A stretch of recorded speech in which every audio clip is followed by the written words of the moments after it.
5 mai 1889, le jour où 400 Kanaks, Africains et Anamites sont les stars de l'exposition universelle. Par Frédéric Lévineau, journaliste au Point. L'année 1989 est celle de l'exposition universelle de Paris, magnifiée par la Tour Eiffel. Mais pas que.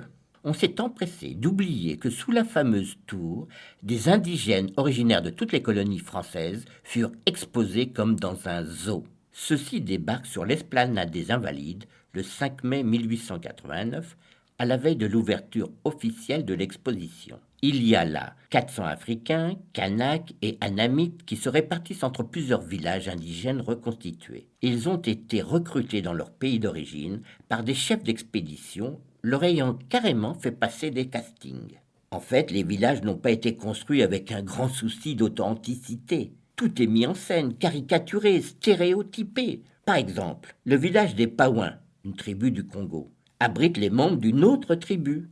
Le géographe et archéologue Louis Rousselet a l'excuse facile. Au premier abord, on ne percevra pas une grande différence entre ces deux races, et tous ces nègres sembleront appartenir au même type.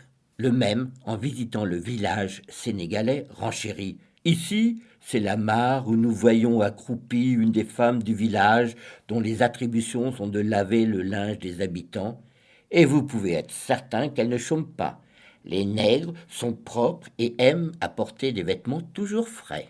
Pour parfaire le spectacle, les organisateurs demandent aux indigènes de jouer la comédie. Ici, des femmes aux seins nus se livrent à des danses soi-disant guerrières. Là, des hommes battent tambour en inventant carrément des rituels. Mais les visiteurs apprécient surtout les combats, tous simulés. Certains visiteurs leur jettent de la nourriture ou encore des babioles.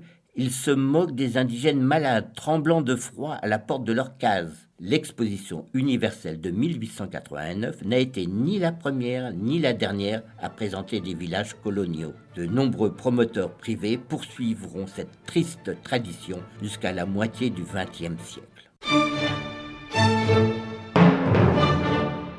Une série réalisée par Megan Kieki.